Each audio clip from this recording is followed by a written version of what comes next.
Talking about leadership stuff of any kind has always been deeply personal to me and something that I've always been passionate and nerdy about. Couldn't tell you why. It's always just been interesting to me. Maybe because I enjoy personal development and I feel like leadership development sort of runs parallel to that. So that's what we are going to talk about today. Because just like there are layers to your life and who you are and how we're constantly growing and evolving, the same can be said for leadership. I've often said that a lot of people are bad at leading others because they never mastered leading themselves. And that's mostly true, but like I just said, it comes in layers, right? So you only really need to master a layer or two to lead others in a basic and respectable way. So here are 3 things about self-leadership that I've come to understand on a deeper level ever since I started this channel. Number 1, imposter syndrome is often a sign that you care, not that you're unqualified. I have almost every single credential that you could hope to have in someone that you'd want to learn about leadership from. I have a bachelor's in organizational leadership. I've spent over 20 years leading people, both directly and indirectly, individual contributors, managers, and even consulted for people in my own organizations that had better titles than me. I worked 6 years as a consultant, 3 of which were directly about people practices. I've run a couple HR departments.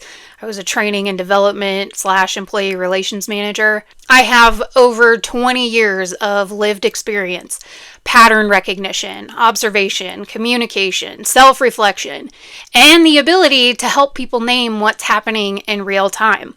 I am also the oldest daughter, the oldest granddaughter, and the oldest niece on my mom's side. I had direct reports since I was a little kid. And I don't say that to toot my own horn, but to say that I don't think this is a topic that I will ever master in the same way that one can never be fully self-actualized until they're on their deathbed. Maybe.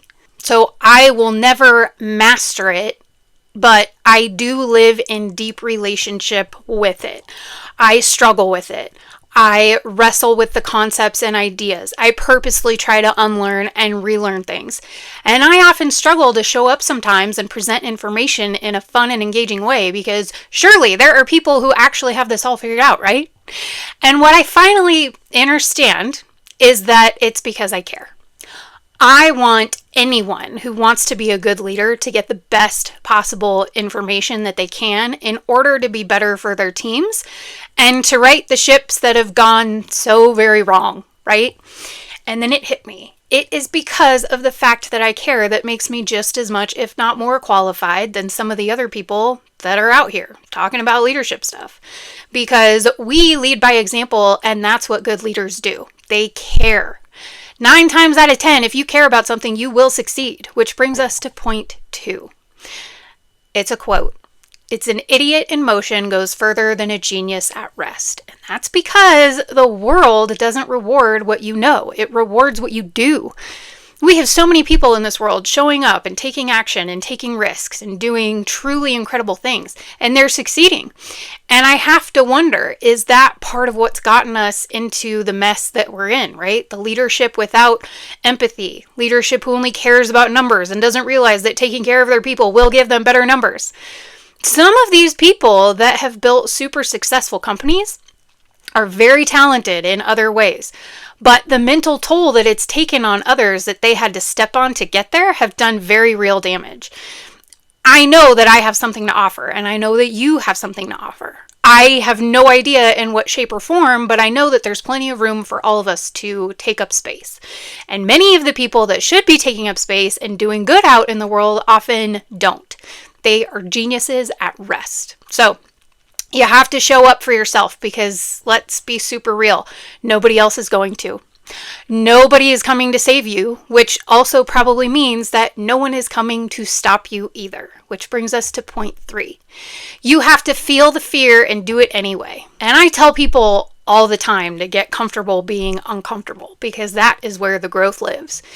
And in the last few months, I've started to really take my own advice. Again, I have absolutely no idea why I'm here or what I'm doing here. I'm giving myself permission to figure out my voice, my niche, and my lane over the next year. And at first I thought it was for small business owners who maybe didn't have access to the kind of quality training that I've developed and facilitated over the years at the corporate level. I see a lot of these big corporate structures going by the wayside, right? I see AI coming to take over instead of to augment. I see people getting so burned out that there's no other option but to start your own business. And believe it or not, an economy like this is quite literally the best time to chase your dreams and try. You just have to take one thing that the big companies do and make that your business. Just take one tiny piece of their puzzle, right? But now I think that I'm maybe meeting people in a specific moment in their life before they're ready to make the leap to small business owner, right? Translating what people are actually experiencing in the workplace and what to do. Translating what your boss is actually telling you, right? That maybe you're too sensitive and what you can turn that into instead. It's really hard to show up on camera and be vulnerable and do all of that, right? To let myself be cringe and messy and experiment with myself, but I do it anyway. It's really hard to wonder if I'm wasting my time because none of this is going to work out, but what if it does? We don't know if we don't try. And even if we fail, at least we tried and we hopefully learned something in the process. I don't believe in wins or losses. I believe in wins and lessons. And a lot of people just never try.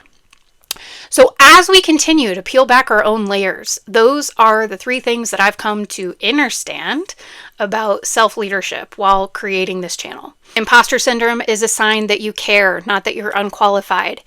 Idiots in motion go further than geniuses at rest, and we can't have that anymore.